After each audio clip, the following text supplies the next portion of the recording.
Hey, everybody. Aarron and I are traveling with our families for spring break, so we're bringing back one of our favorite episodes from 2023 with the band OK Go. In the time since we recorded the interview, they've come out with several new music videos, including for the track Love, shot with no cuts, just mirrors, robotics, and a whole lot of planning. Enjoy! The one thing that's ever going to work is the thing that you don't know how to make a formula out of. It's right at the edge of what you're looking for. It's like, it's got to hit you in that emotional spot that makes you feel like this was impossible, that this is that alchemy of 1 + 1 = 500.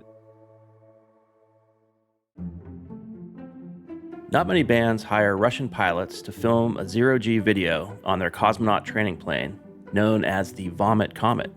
But those are the kinds of extremes that OK Go will go to in the pursuit of creativity. Tim Nordwind and Damian Kulash, the band's founders, met at camp as preteens in search of a fellow creative nerd and ended up founding the band in 1998. Over the past 25 years, they've created 3 Grammy-nominated music videos, and they won Best Music Video of the Year for Here It Goes Again. From the perfectly timed explosions filmed in slow motion for their song, The One Moment, to the immensely elaborate Rube Goldberg contraption they created for This Too Shall Pass, OK Go is almost like a performance art troupe that just happens to be a fantastic rock band. In this episode on the creative process, we talked to Tim and Damian about how they come up with ideas, the macro and micro elements of their creativity, and achieving the impossible. One more thing, we're excited to announce that we just launched DB Plus, our new premium service that gives you access to ad-free versions of the show released a week early before anyone else gets it.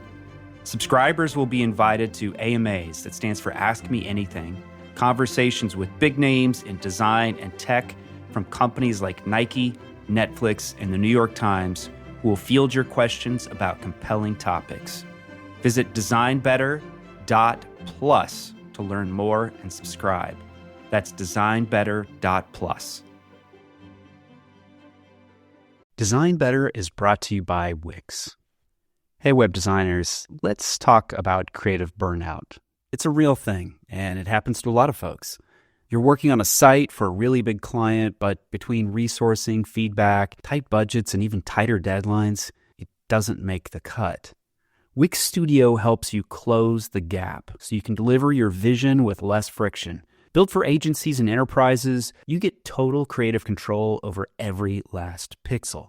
With no-code animations, AI-powered tools, reusable design assets, advanced intuitive layout tools, and a Figma to Wix Studio integration, which is very cool, you can design the way you want to and deliver when you need to. And if you're worried about the learning curve eating into your time, you don't have to. Wix Studio is intuitive by design, so your entire team can hit the ground running. For your next project, check out Wix Studio. That's wixstudio.com. WIXSTUDIO.com. wixstudio.com. Design Better is supported by AquaTrue. There are few things more elemental to your health and well-being than getting clean water. That's what our pals over at AquaTrue are all about. Eli and his family have been using an AquaTrue countertop water filter for a while now, and they just love the purity of the water that they're getting. They can really taste a difference, especially when compared against the tap water that they get just out of their kitchen.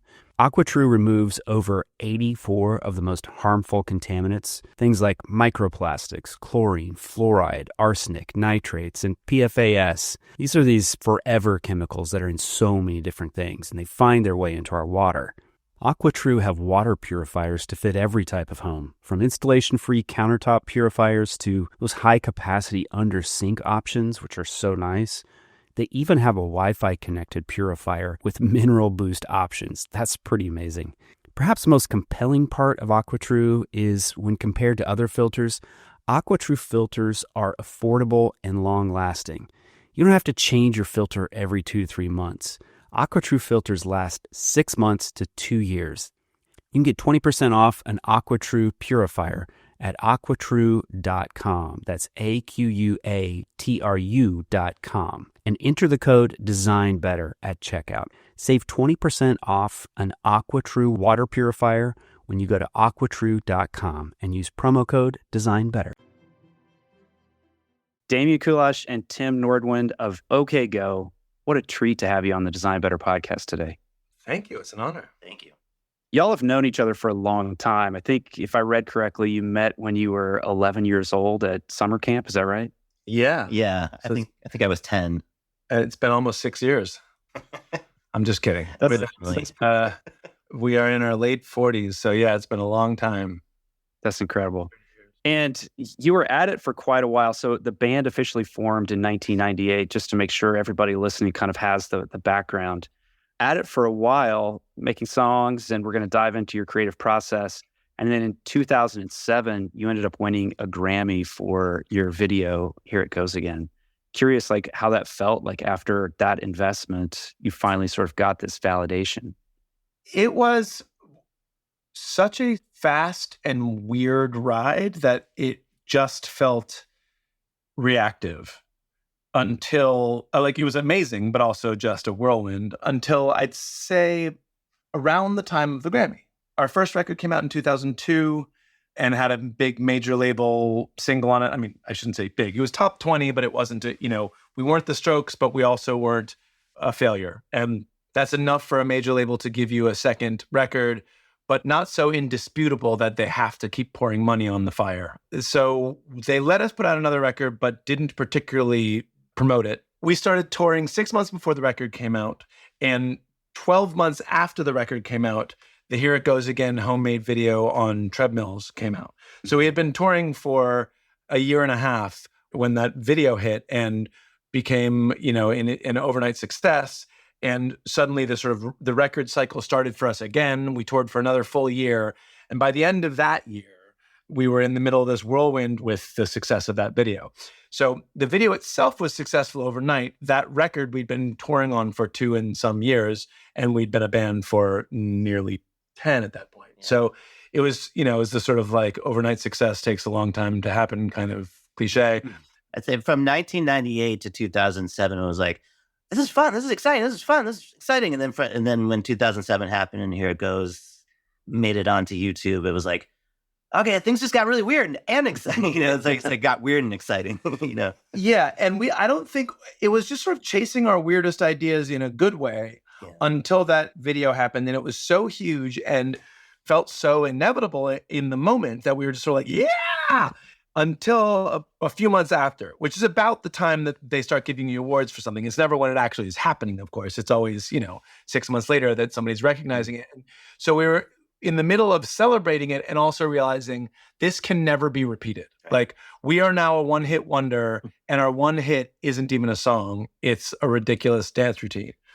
We had to sort of like try to figure out what that meant while we were in the middle of the kind of maelstrom of it. And the models we had were sort of like, you can be Radiohead, who, at my understanding at the time, I don't know if this is actually true, but they were like, they never wanted to play Creep ever again. They weren't a radio band. They weren't a pop band. They were basically going to run the other direction and be cool. And that's very attractive when you're worried about like people thinking you're uncool.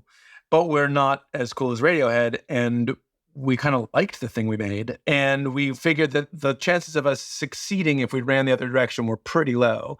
So it was like, well, then how can we expand on this? What can we do that ties this to what we really care about? Instead of like leaving it off on its little island, can we show that this is the tip of an iceberg of good ideas, or at least ridiculous ideas? And, can we double down on what this is? And we were like, well, we know we can't just sort of launch into being showing at Gagosian and Guggenheim. Like we can't pretend we're just like high art all of a sudden, but we can sort of lean into the weirdest ideas and hope that like we become that video band. And maybe from that video band, we get to expand out into that creative band and wind up back where we wanted to be. As kids, we made a lot of homemade videos and things like that because we have known each other for so long, that when Here It Goes Again, all of a sudden started resonating with more people. I remember feeling like a sense of relief that like, oh, well, this is what we do as friends. And it's great that people are responding to this. We can probably keep doing this.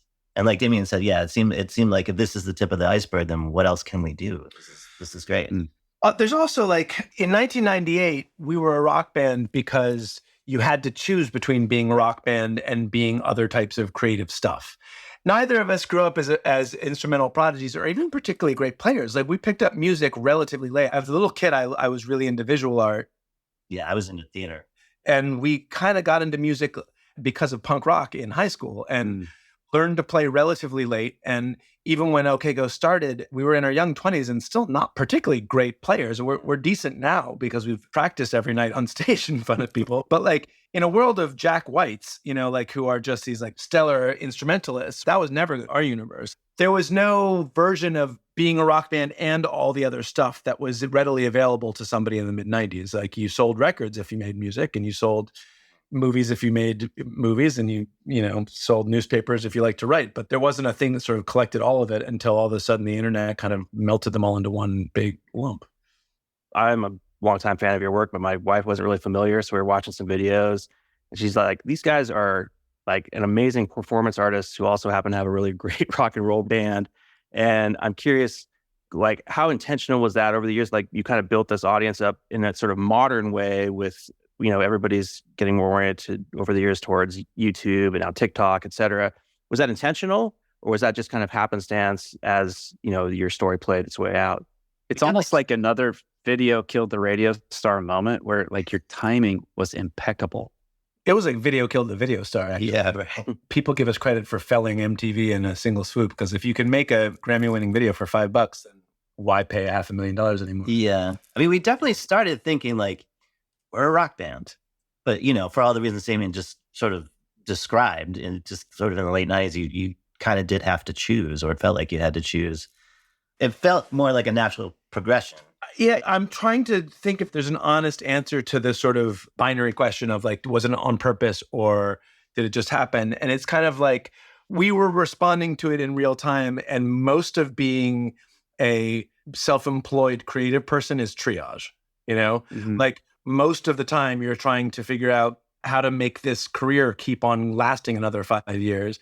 And if you're a moderately analytical person, you already know that like the chance of success of any one project is at best 10%, probably more like 1%. Like once you got a big track record, maybe it's 10%. But for rock bands, especially little rock bands who don't have anything going for them yet, it's like 1 in a million. And so you just throw everything at the wall with a lot of unearned self-confidence and then chase the things that are working. And as they do, it's sort of like you look for the pattern in them, especially if you don't trust the kind of corporate system around it, you're likely to see the DIY pattern more than anything else. And so all of that is a long-winded way of coming back to sort of like when we had direct access to fans through the internet, like when we could make something and watch people download it directly, it sure made the advice of our major label seem a lot less worth following. Yeah, we started at a time when the traditional music industry was really starting to fail. So it sort of felt like that scene in Indiana Jones, I think it's Temple of Doom, where he's running over the bridge, and every time he like makes it over another step, it just falls and falls and falls and falls. And so it was like, when we started, it was like radio and MTV. That was it. That's all that mattered. And by the time our second record came around, all of a sudden it was like more about YouTube and the internet. Well, YouTube didn't quite exist yet. But do you remember that for our second record, what did exist was Napster. Napster, right. And they were terrified that because we were like the sort of picture of a college band, like we were the type of thing that college kids loved, we were going to be the example of how to stop Napster from stealing your successful college band's music. Right. So on our second record, we got wind that they were going to put DRM, digital rights management software, on the CD, which would have prevented you from ripping the CD to put on your iPod. iPods were brand new. They had just come out like 2 years earlier. It was already the thing that like you basically couldn't exist if you couldn't exist as an MP3. And the major labels, their response to this was like, haha, now you won't be able to get this music off the CD. And from our perspective, it was like, of course we want to be paid for our music, but if you can't be on iPods, you might as well not exist. So we asked them not to use DRM on it, and they politely declined. So we thought and came up with a way around this, which was to provide a hidden track on our master that was exactly 32 minutes and 17 seconds long, or whatever it was. We needed to fill up every last byte of the disc. so that there was literally no space left on a compact disc to put the DRM, and it kept on failing QC, and they eventually were like, okay, well, I guess we just have to put it out. That's so brilliant. That's great. And I mean, I'm sure that they then, our music was then stolen over and over and over again, but at least we got to keep existing. So we wanted to talk about your creative process here. And one thing that we're curious about, and we've asked other guests, is do you have any rules for the way that you operate your creative process, the way you collaborate? And maybe you could talk us through your process for songwriting versus video creation. You have so many norms that build up over 3 decades of working together, and so many sort of expectations. And you recognize the patterns of what works and what doesn't. And I'm sure this is common to so many of your guests and to you guys and so many of your listeners. The thing that works is always a little bit out of reach. For some reason, I always think of it like cotton candy. It's like it disappears as soon as you've tasted it. It is very real. You can look at it, you can taste it. You know it takes up space, but you can't really get your hands on it. It just kind of evaporates. And the one thing that's ever going to work is the thing that you don't know how to make a formula out of. It's right at the edge of what you're looking for. It's like, it's got to hit you in that emotional spot that makes you feel like this was impossible, that this is that alchemy of 1 + 1 = 500. And as soon as you figured out the math of what 1 + 1 really equals, you're just going to get 2 every damn time. You might not get to 500 every time, but you would like it to be 1 + 1 = a little bit something weird. When it's not quite 2, you go, we've got something, and then you chase what that thing is. Can I tell you what I think is like the elements of the recipe of OK Go videos? Love to hear it. And tell me if this is way off. Okay. Central ingredient would be surprise, making the familiar magical, color from an aesthetic and visual component that's a common theme throughout, and community. Everything that you make, it's clearly like it's so much bigger than you. And so everyone is sort of like cheering for your success. This is impossible. I don't know how you did this. I don't like this Rube Goldberg machine, this like army of people who are performing in Japan with umbrellas and making it this digital thing. The cosmonauts in Russia who are helping you defy gravity. You're doing the impossible with community. It is about you and it's beyond you. You're good at this. That's really good. Yeah, well said. Those are the rules. Nice to meet you. The 1 + 1 = more than 2 factor, that's kind of what all collaboration really should feel like, right? Like when a collaboration works, it feels like cheating to everybody involved. That I came in with a really good idea and I'm leaving with an even better one.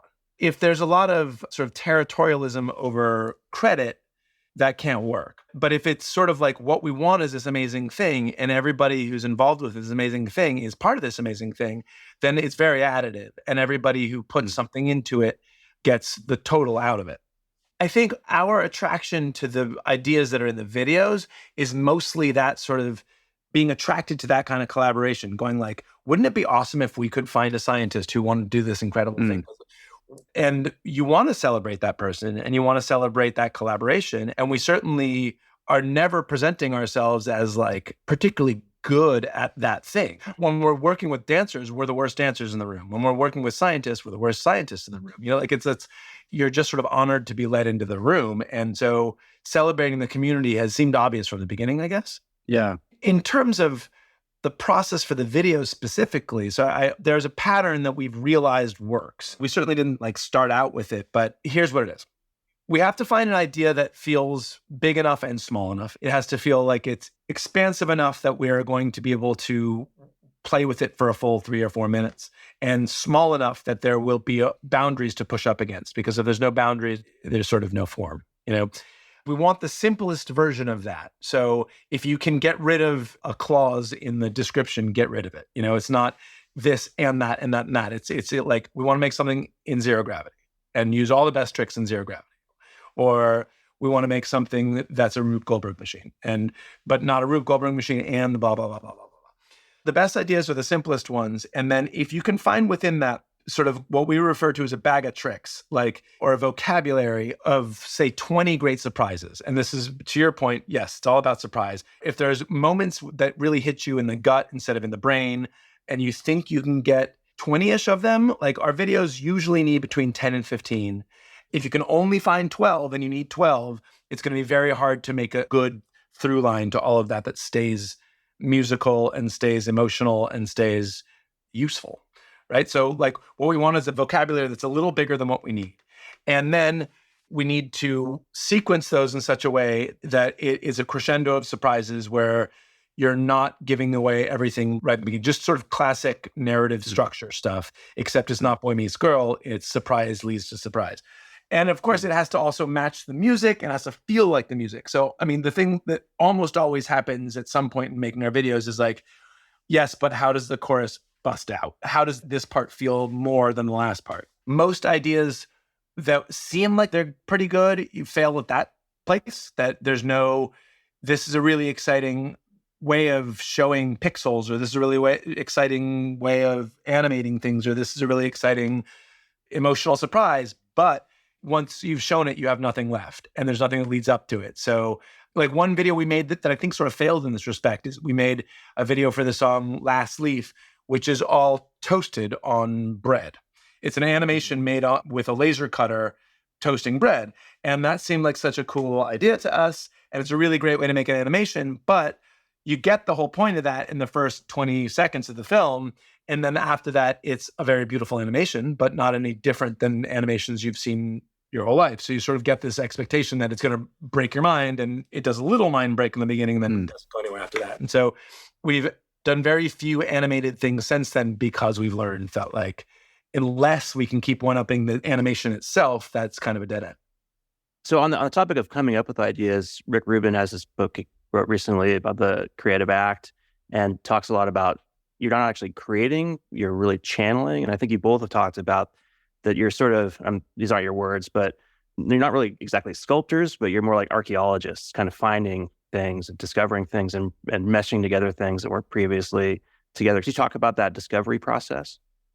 Yeah, just starting with the band and the music, Damian and I meeting at 11, as far as discovery being an important factor in what we do, it's like, I think early on, we didn't really play instruments very well, but we were like curious about being in a band, playing music.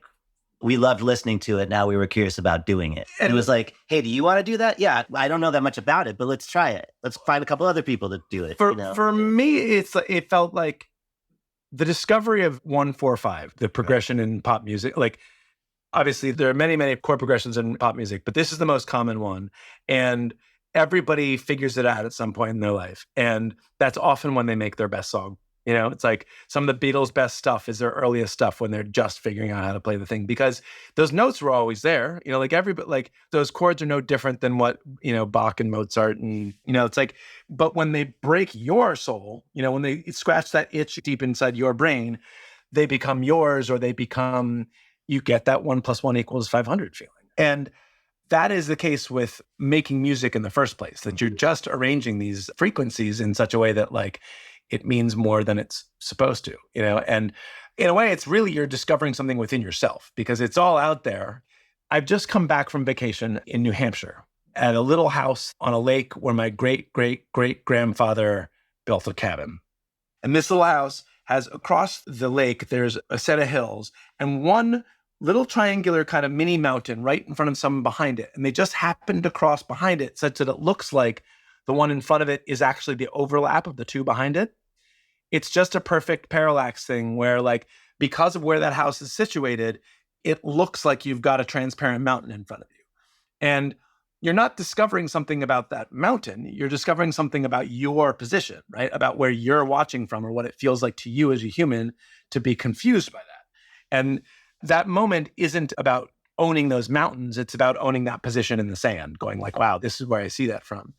And in terms of what that means for creativity, for us, it's meant leaning into generalism a little bit, that knowing a little bit about many different sciences and thinking, wow, the puzzle piece at the edge of this chemistry thing could plug into the puzzle piece at the edge of this filmmaking thing, which really plugs into the idea we were sort of trying to get at with this song thing. Like, we're not the greatest songwriters in the world. We're definitely not the greatest filmmakers in the world. And we don't know anything about chemistry. But if we know just enough about those things to plug them all together, we get that place in the sand where the mountains cross and you go like, wow, look at that. Look at that cool illusion over there. We didn't make the mountains, we didn't make the sand, but we're standing right there. And just to build on that, there's also like this historical awareness that's in your work too, that some people will pick up on and, some people won't, and that's totally okay. Like references to Busby Berkeley. And I know our common friend, Tim Nakashi, came to y'all with an idea about these kind of stop motion photographs from the early 20th century, the beginnings of like movies, and saying like, hey, we could do something like this where you see these trailers, and he directed your video WTF, which was beautiful and amazing. And can you talk too about like historical inspiration and staying connected to history? Yes. There aren't a lot of truly new types of marvel or wonder out there, I don't think. There are always new ways of getting at them. There's always sort of new water slides into that big ocean, but the ocean's pretty static. It's like the fact that you can take a bunch of still images and run them by your face really quickly, and that makes a movie, is always going to be miraculous. And it's really the same general principle as learning pop music the first time. Just like everybody else learns the same chords and is amazed by them, we're still learning from Elvis, learning that, from Muddy Waters learning that, from the Beatles learning that. Like, their high school experiences are just as fresh to us now as they were then. I guess I should say teenage experiences.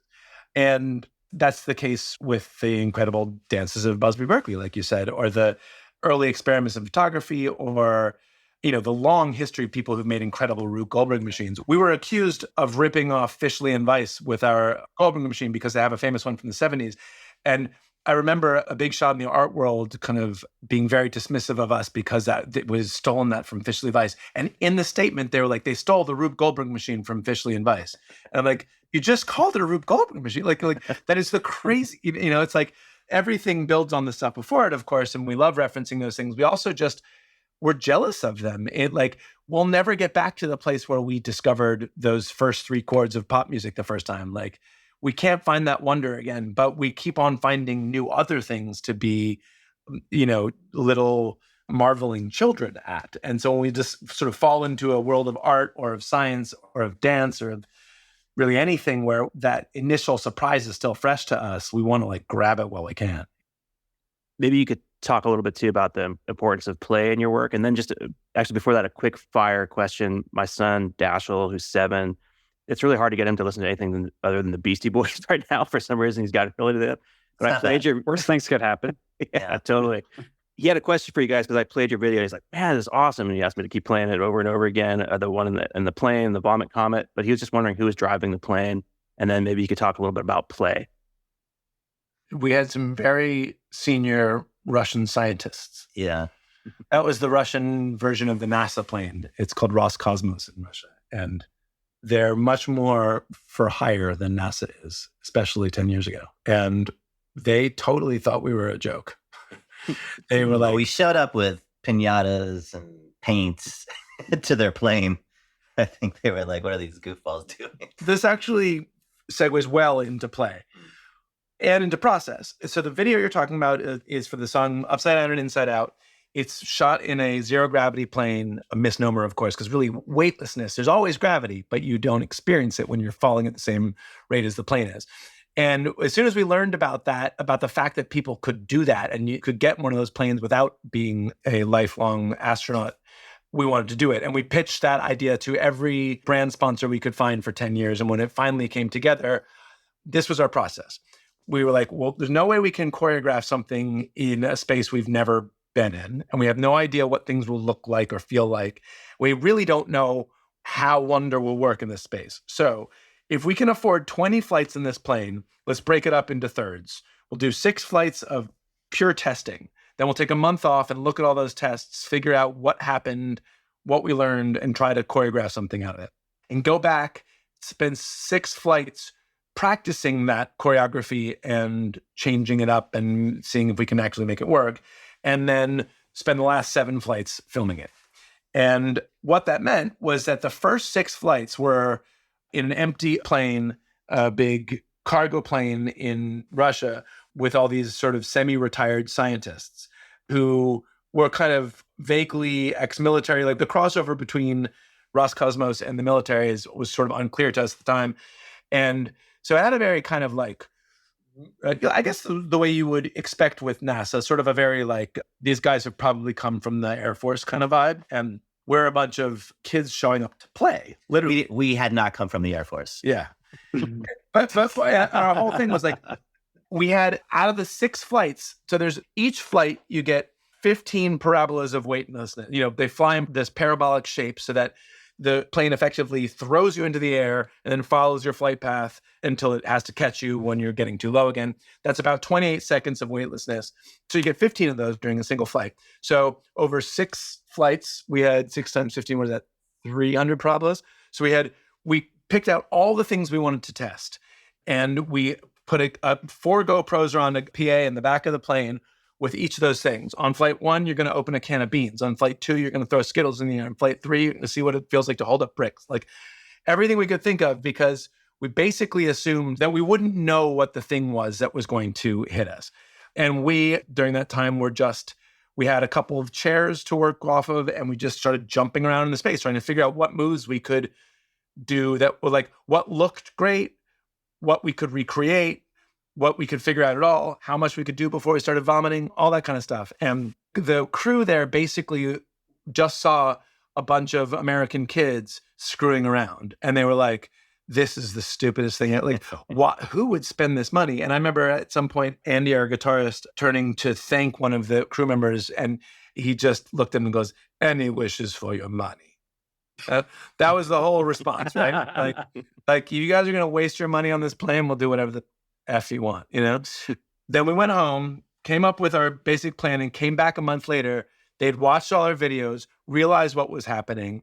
Our crew had started to build the set of a smaller plane inside this plane, and their attitude had completely changed to this. Like, they're like, oh, now we get what you're doing. And by the end of filming, they were more into it than we were. And it was so like, there was this like military drill leader type guy who would get so pissed off at Andy if he would use the wrong hand to break his piñata with. You'd hear him shouting in Russian, like, it was, and there was just like, it was this beautiful love fest, like military love fest by the end of it. It felt great. It felt great to like know that a good idea will overcome those cultural and sort of like lifestyle differences. That's incredible. A lot of play. Just speaking to play for a moment, the 10 days that we came home between week 1 and then week 2 and 3, we were watching all the footage and then trying to sew something together that we would then go back and test as like more solidified choreography. And I'll never forget this. Like we were in like a dance studio going through this, and it was just like, we'd watch something and be like, yeah, we could like pew, and then do like pew, pew, pew. Like I remember it's like just a bunch of sound effects for like 10 days straight of just like, yeah. And then we'll jump off and it'll be like, because we obviously couldn't float. Yeah. So it sounded like play. It looked like play. Yeah. I mean, it does really feel like you're coming up with a vocabulary. It's like a new language that you're trying to figure out. And I remember this on the treadmills too, that I remember it felt to me a little bit like scuba diving. Have you ever gone scuba diving? Like, I've only done it once or twice and just, in lessons with a teacher or whatever. But there's a moment when your body goes like, this is an experience that I'm starting to understand that doesn't exist anywhere else. But my muscles are getting just enough used to it to sort of have some instincts. Like we never get better than that at the treadmills. It's not like we became acrobats. It's just your body does get used to like standing on ground that's moving the wrong direction. And very much the same in zero gravity. It's like, you get used to it. And it was weird on the last flight. I remember being like, this might be the last time I ever experienced this in my life. Like, I now know how to fly and I'll never do it again. I want to talk about something that's seemingly much less creative, and that's business models. I think that is something that you all have figured out seemingly from the outside, that's sort of like the modern day business model for how a band can operate. So you alluded to it very briefly, that what sponsor could we get to help us build this video? And so you've had like State Farm, you've had Morton Salt, others. There's a paper company that you worked with for that the printer paper video as well. I think one of the most underappreciated ones for the video All Is Not Lost was paid for by Google, because they were just rolling out HTML5 and we did it as an HTML5 thing. That was a scary, scary cliff to jump off of, because I grew up in Washington, D.C. in the shadow of Discord Records. And in fact, I shouldn't say shadow. Like I was a Discord mega fan. That's the label that Ian MacKaye ran for his bands Fugazi and Minor Threat, along with other great people who worked with him. And it was extremely anti-establishment and extremely anti-corporate and extremely anti-sellout. And that was my whole universe in the early 90s. It was also it instilled in me personally a lot of the sort of sense of DIY that I think still fuels us. But 15 years later, without a functioning music industry at all, we sort of were faced with what does DIY mean right now? And couldn't tell if we were just lying to ourselves when we made the decision that working directly with brands was actually going around the middlemen of major labels, not just selling out further. That basically, if you look at the music industry from a far enough distance, at that point in time, there's no money going into it from anywhere other than marketing. No one's buying music. No one's paying for music anywhere. Other than live shows, there's no real input to the system except for marketing money. And we could continue to try to work with a major label who basically take that marketing money and then dole it out to their biggest bands and figure out how to keep most of it for themselves. Or we could establish relationships directly with those things and try to stay in control of the art. It was mostly pushed by the fact that we wanted to make those videos and this was the only way to do it. But it was scary. We really didn't know how people would react or how we would feel about it. And now 15 years, 20 years later, it's bittersweet because it's amazing that we get to do that. I couldn't be more thankful for what that has meant for our band specifically and creatively. And we've gotten very lucky to have gotten into that sort of world early enough that we have a clear model of keeping control of the art. But in terms of the finger that in the dike that we may have helped pull out, that the branding of creativity and the sort of the infiltration of corporate aims into art making has not been good for the world, Yeah.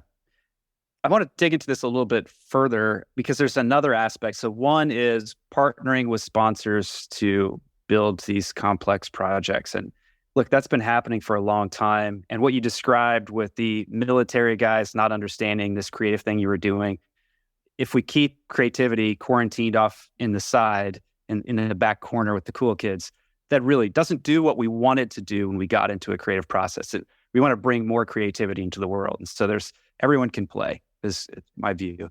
Yeah. But the other thing that I think is really smart, so if you think about the typical band business model, it is make a record, you got to get noticed, make the record, put it out there, hopefully you make a few nickels from that record, and then you tour like crazy, sell some merch, and you basically pay your rent, put food on the table with the tour and the merch. Y'all have that, but there's videos, there's these other partnerships and so forth. It's a multi-stream revenue model that I haven't seen from any other bands.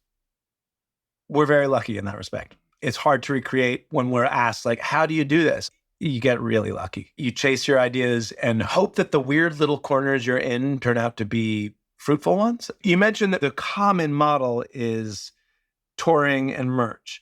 And that's really another way of saying that music has turned into a service industry, right? That you can get paid as long as you are on tour for your entire life, which is possible if you happen to be named Mick Jagger and basically no one else. I guess Mr. McCartney's doing fine too. But they also happen to be people who still have royalties from the old situation, right? There is no model for musicians today to continue to have a living, right? It used to be that what creative people made in the last century was a revenue generating piece of art. So whether that was a novel or a TV show or a film or a record, if and when that thing was successful, it would pay for the next 10 that you did that weren't as successful. Not because there's so much fat in the system, but because nobody is able to make all hits all the time. The only way to do that is to make sure you're being really, really boring and chasing whatever else is doing. And that too will fail eventually, right?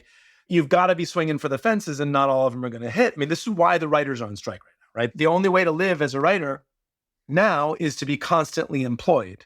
That's literally impossible. But on top of that, you would need to be constantly employed in hit shows, which is even more impossible, right? You need a system where each success pays for a little bit of the downtime for the next one. When there's no royalties, when there's no back end, whether it's the record or the TV show or the movie, whatever it is, you wind up in a service industry where you're paid for the time you show up there. And we wouldn't be able to do this if the only way to make money is touring. And frankly, we're not that successful of a band. We're in the middle of the pack. We do just fine. We're very happy with our success. But if you want to tour and make money every single night for the rest of your life, you have to be enormous because you have to sell 5,000 tickets in every city, not just in New York and LA. You have to be big enough to sell that many tickets, 200 nights a year. So past 10 years, I've been teaching this design class at Stanford, and we share your videos a lot with the students as, creative examples. And we also do this warm-up game that you guys either popularized or invented where you essentially try to guess what each other is saying. And not to put you on the spot, but maybe could you demo that for us real quick? Yeah. The game is called Say the Same Thing. It's a game that was often used by theater groups and improv groups. But our guitarist, Andy, who is a coder and does a lot of interesting stuff in the app space, he and his friends put this app together and we helped popularize it. It's called Say the Same Thing, and we will attempt to do it in front of you. No so you're pressure. trying to get to the same word. Okay, you ready? You ready? Yeah. On the count of 3. 1, 2, 3. Stars. Automobile. You say stars? Stars. Yeah. Automobile stars. Automobile stars. Okay. All right. I have 1, 2, 3. Rocket. Subaru. Oh yeah, Subaru is the right answer. So you can't ever go back. So I said Subaru and you said rocket. Subaru and Okay, rocket. I have one. Okay, right? Yeah. 3, 2. What? Saturn. Transportation. Oh. You were that. Transportation was right. Okay. That was better. So we've What'd got you say? Saturn and transportation. Okay. Okay, 3, 2, 1. Apollo. Oh. Oh wait, we got it. Wait. Apollo in space. I think so. Yeah. Okay. 3, 2, 1. NASA. Amazing. Every time I try that one. NASA. Astronaut. And NASA, we can't go back. Well, I mean, I'm not allowed to say any hints here, but Oh no. zoom. Here we go. 3, 2, 1. Roscosmos? Oh. Oh, This okay. is- Science, Roscosmos. Okay. Ready? Yeah. 3, 2, 1. 0. Cosmonaut. We're a little out of practice. Can you tell? Yeah. It's all good. But we're in. What is this called? This is adjacency. Yeah, this is we refer to this as adjacency, where we're stuck so close to an idea that there's no middle point anymore. What are we at? This is the creative process at work. We're watching it live. Yeah. So That's science. I mean, you get the point, right? Like Yes. we're supposed Yeah, to yeah, land at the same yeah. thing. Yeah. And it is quite fun. We're actually in the process of bringing that app back. That app fell out of use for a while. It was called Say the Same Thing. Hopefully by the time this airs, it'll even be up again, but it probably won't be. Because you guys know how development goes. Before we go, Tim, you're working on some comedy stuff. Could you tell us a little bit about where people could learn more about that? Yeah, I've started working on some comedy stuff. I play a character called Ron Persky, who's a songwriting tutorialist. You sort of end up learning just as much about Ron's neuroses as you do songwriting. And most of what you can find of Ron right now just exists on his Instagram, which is at Ron_Persky, Persky. I'm actually about to go to the Edinburgh Fringe Festival to do some shows with Ron Persky this year. fun. Nice. A fun venue. I have a question about Ron. Yeah. Who's more real, Tim Nordwind or Ron Persky? Ron and Tim are... Like, is he playing you or are you playing him? That's right? the question. Ron isn't so different from Tim, and Tim is exactly like Ron. Yeah, it's sort of like Ron Yeah. Persky is doing a comedy bit here today. Right. This is Ron Yeah. actually doing his comedy. Yeah, exactly. And Damian, you've got a film that came out just, 11, 12 days ago? Yes, my wife, Kristen Gore, and I have directed a film for Apple TV Plus. It's called The Beanie Bubble. Strangely, it's about Beanie Babies, something I never cared about growing up and still don't care about. But that weird event in American history when the world decided that $5 tchotchkes were a great investment vehicle is a hilarious moment, but also it's very much about tech. It's about how that really was the advent of eBay that started all of that. And there's a lot of dark undercurrents of American culture that run through it. And so it made for a very absurdist and fun film to make. Zach Galifianakis, Sarah Snook, and Liz Banks, and Geraldine Viswanathan, incredible cast who give amazing performances. Some very good music in that, That's right. including a new song by OK Go, but also 15 wonderful tracks from the 1980s and 90s. And We're very proud. I watched it last night with my wife Courtney and really, really enjoyed it. And the one thing that kind of felt like it was cross-pollinated from your music videos was these color themes, which were really wonderful. That kind of like staged through the movie. I'm glad you caught that. We had a giant spreadsheet of what colors were allowed in each scene. So there's 3 stories that run through it. It's actually the narratives of 3 women who were involved in the making of the Beanie Babies.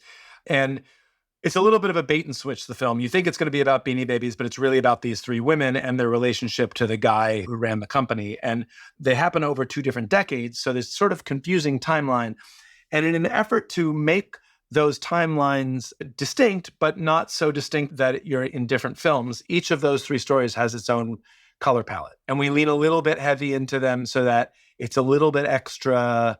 It's got just a little bit of sort of magical surrealist vibe to it. We wanted to be not a period piece about the 80s and 90s, but a kind of fable about America. And so it needed to feel a little bit magical and a little bit timeless.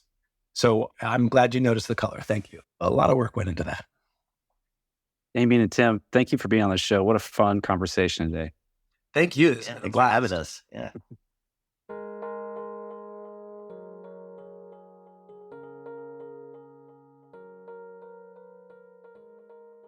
Creative people need to see and be connected to creativity that's happening in our world right now.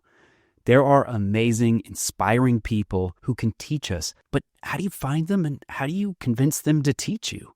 Well, lucky for us, Masterclass has done the legwork for us. I've learned so much about the creative process on their platform from folks like Frank Gehry, Herbie Hancock, Anna Wintour, Jane Goodall, Bob Iger, David Sedaris, and so many more.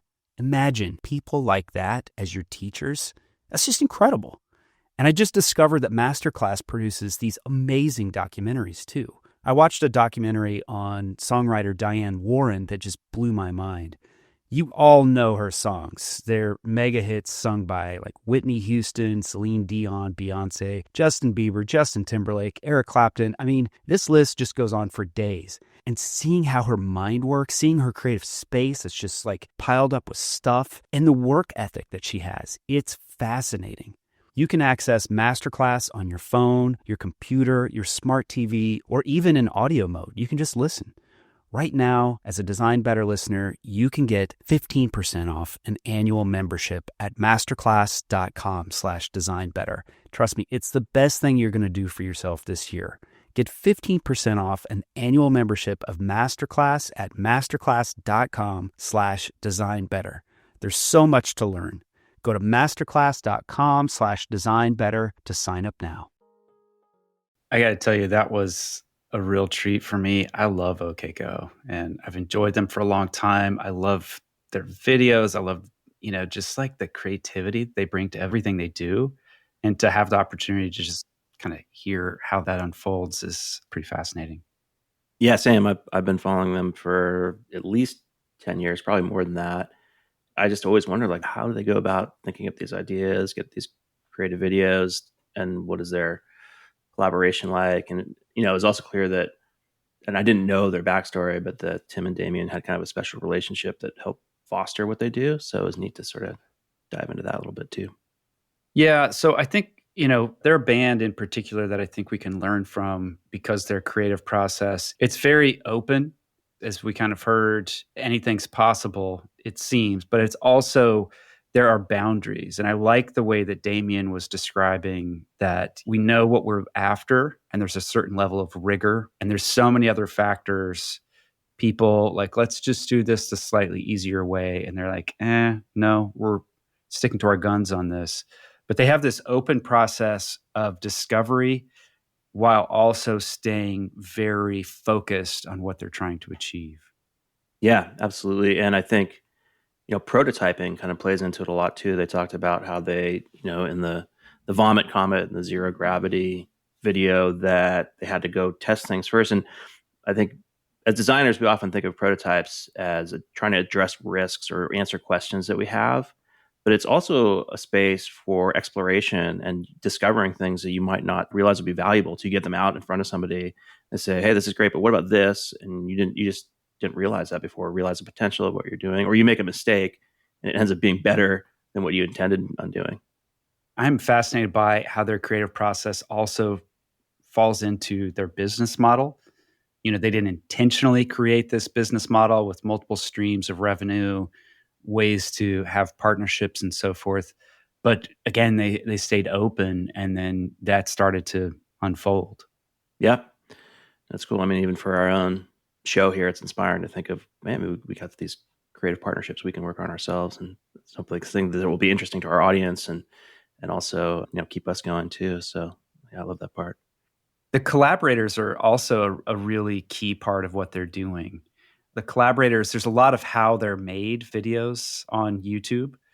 And you get a sense for how the directors and the other people, like the grips, everyone who's on set is a collaborator one way or another. Damian talked about how he wanted this 1+1 = 500, 5,000, something bigger.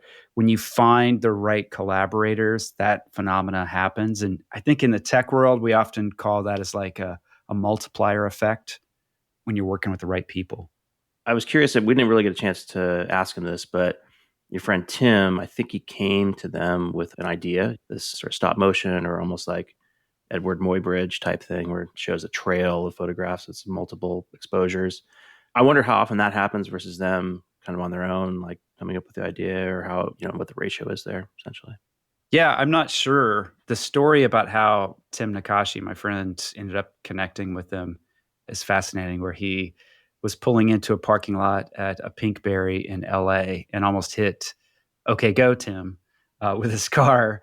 And they started talking. They did sort of know each other, I think, already. And then they started to explore this idea of what a video might look like together. And that video, if you haven't seen it, the WTF video is just, it's amazing. And look at how it was shot. It's surprising, like what is actually happening on stage versus what's happening on camera.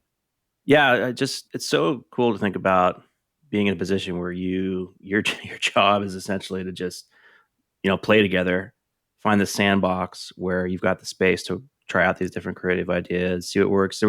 There was another interview I was listening to with Damian where he's saying, when you have the sequence of things that all has to happen together, like let's say the Rube Goldberg thing, for example, is like 130 different interactions. And those all have to go essentially perfectly because, even if each one of those has a 90% success rate, multiplied times each other, it's like 1 in a trillion. I can't remember the exact number. It has to be 99% reliable. So in essence, you kind of have to work with the building blocks of things that will work and then combine them in surprising ways to make something new. That's something that can be extrapolated into any different medium, regardless of what your creative pursuit is. But part of it is knowing your materials to some degree. Like they're working with people who know their materials, the science, how to work with the airplane, et cetera. So they're collaborating with the right people. And then I loved what he said about adjacency and learning a bit about science, a little bit about physics, a little bit about history, that the more that you know of these different disciplines, the more you start to see the opportunities and the relationships. And that is a huge opportunity for creative thinkers, is to do more of that, is to study what is not directly in your field. Yeah, I think that idea of kind of like stacking these different areas of expertise, even sort of the breadth versus the depth, but being able to, again, combine things in unique ways, that's pretty powerful. One other thing that I was hoping we'd chat with him about a bit, but didn't, was this idea that creativity is so driven by emotion. And there's another quote by Damian where he says that humans lead with our emotions, then our brains fill in and pretend they were in charge. So it's like we think we're being rational, but actually and you obviously have written a lot about this, we're really so driven by emotion, and we kind of backfill and rationalize that, no, we were actually thinking logically. And to some degree, you have to kind of open yourself up to that to be really creative. Yeah, emotion is such an important part of the creative process. And I think that for people in design or film or music, when we have to work with people who are very rational, it's a little hard to sort of see from another person's perspective. But the two go hand in hand. When we think about how our brain works, we want to make rational decisions about the purchases we're going to make, the thing that we're going to do today, or how we're going to approach our work. And sometimes there are multiple plausible, rational solutions in front of you. And emotion is often a tiebreaker or a force that pulls you towards the thing that it feels right. I just feel like wearing this pair of pants today, or I just feel like doing this type of work today. There's a lot of that is in who we are. We like to think that we're so rational because it feels definitive, it feels certain, and that's the place that we think confidence comes from. But creative confidence is really about not being certain. It's about being open to trying a thing. And that is what OK Go is all about. Yeah, absolutely. And emotion also comes into so much in decision making. And we may have talked about this on the show before, but there is this famous study about a guy who had I believe, a brain injury, and it left him without the ability to process emotion. And he couldn't make any decisions. He would have like a pencil, like two different pencils in front of him, and he couldn't decide which one to pick up. You think rationally you should be able to choose, but it was the emotions that would lead that for basically everybody. Yeah. Emotion often gets characterized as like our old brain, our lizard brain, this part of the past, this residual history of who we once were, and not often characterized as such an essential part of who we are and how we think. But it's a very important piece. And yeah, everything that OK Go does, it's clear that it's built into what they're doing. So if you haven't seen the plethora of OK Go amazing videos, do yourself a favor, pop some popcorn, sit down, and watch them on the big screen because they are so good. Eli and I love producing this podcast, but sometimes we find ourselves wondering, what sort of feedback does our audience have? How could we improve the show? Maybe you could help us by taking just a couple minutes to complete a survey, answering a few questions about your thoughts about the show, sharing your feedback, and telling us a little bit about you. To take the survey, just go to dbtr.co/survey. That's dbtr.co/survey. Our thanks in advance for completing the survey. It'll really help us improve the show. This episode was produced by Eli Woolery and me, Aaron Walter, with engineering and production support from Brian Paik of Pacific Audio. If you found this episode useful, we hope that you'll leave us a review on Apple Podcasts, Spotify, or wherever you listen to finer shows. Or simply drop a link to the show in your team's Slack channel, designbetterpodcast.com. It'll really help others discover the show. Until next time.